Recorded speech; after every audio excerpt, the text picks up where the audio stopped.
नमस्कार, मैं सौरभ शुक्ला और आप देख रहे हैं न्यूज़ 18। खाड़ी में एक बार फिर बारूद की गंध तेज हो गई है।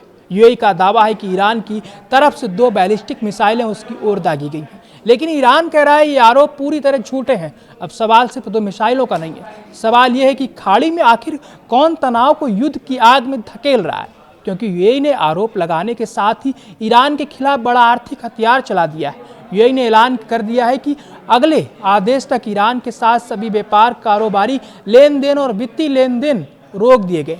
यानी मामला अब सिर्फ मिसाइलों तक सीमित नहीं रहा। आसमान में मिसाइल और जमीन पर आर्थिक नाकेबंदी दोनों साथ साथ शुरू हो चुके हैं।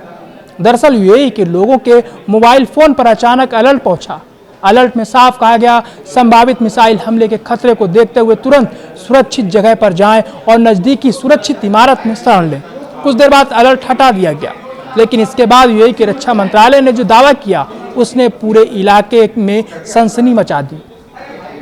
यूएई का कहना है कि उसके एयर डिफेंस सिस्टम ने ईरान से उसकी तरफ आने वाली 2 बैलिस्टिक मिसाइलों को ट्रैक किया। एक मिसाइल यूएई की समुद्री सीमा के बाहर गिरी, जबकि दूसरी समुद्री सीमा के भीतर गिरी। लेकिन अब कहानी का सबसे बड़ा ट्विस्ट, ईरान ने मिसाइल दागने से साफ इनकार कर दिया है। ईरान के विदेश मंत्रालय ने यूएई के आरोपों को पूरी तरह खारिज करते हुए कहा कि ऐसे आरोप अच्छे पड़ोसी होने के सिद्धांत के खिलाफ है और इससे क्षेत्रीय देशों के बीच भरोसा कमजोर होगा। तो फिर सवाल उठता है, अगर ईरान ने मिसाइल नहीं दागी तो यूएई की तरफ से मिसाइलें आई कहां से?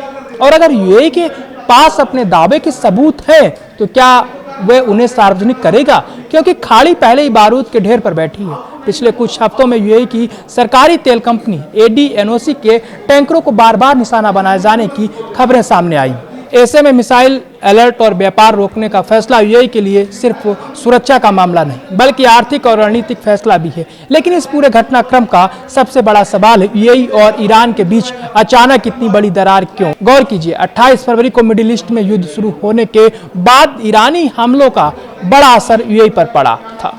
दावों के मुताबिक ईरान की तरफ से यूएई की ओर करीब 3000 मिसाइलें और ड्रोन भेजे गए थे। इसके बाद जून में दोनों देशों के बीच एक समझौता हुआ और खास बात यह रही कि समझौते के दौरान यूएई की तरफ किसी हमले की जानकारी सामने नहीं आई, जबकि खाड़ी के दूसरे देशों पर हमले जारी रहे। लेकिन बाद में समझौता खत्म हुआ और अब फिर सामने है मिसाइल अलर्ट, आरोप प्रत्यारोप और ईरान के साथ आर्थिक लेन देन रोकने का फैसला। तो क्या ये सिर्फ 2 मिसाइलों का मामला है या फिर इसके पीछे खाड़ी की बड़ी जियोपॉलिटिकल बाजी चल रही है? क्योंकि एक तरफ ईरान कह रहा है हमने हमला नहीं किया, दूसरी तरफ यूएई कह रहा है हमारे एयर डिफेंस ने मिसाइल ट्रैक की। यानी सच अभी धुंध में है, लेकिन तनाव बिल्कुल साफ दिखाई दे रहा है। और सबसे बड़ा खतरा यह है कि अगर किसी एक पक्ष की तरफ से अगला कदम सैन्य कार्रवाई की तरफ बढ़ा तो इसका असर सिर्फ ईरान और यूएई तक सीमित नहीं रहेगा, पूरी खाड़ी इसकी चपेट में आ सकती है। तेल की सप्लाई से लेकर समुद्री कारोबार तक, शिपिंग रूट से लेकर वैश्विक बाजार तक, हर मोर्चे पर इसका असर पड़ सकता है। इसलिए अब सवाल सिर्फ ये नहीं कि मिसाइल किसने दागी, सवाल यह है कि इस तनाव का फायदा किसे होगा? कौन चाहता है कि ईरान और खाड़ी के अरब देश आमने सामने आ जाएं? कौन इस इलाके में दुश्मनी की आग को और हवा दे रहा है? मिसाइलें समुद्र में गिरी हैं, लेकिन उनकी गूंज अब पूरी खाड़ी में सुनाई दे रही है। और अब दुनिया की नज़र इस बात पर है, क्या ये सिर्फ एक मिसाइल अलर्ट था या मिडिल ईस्ट में जंग के अगले मोर्चे की शुरुआत?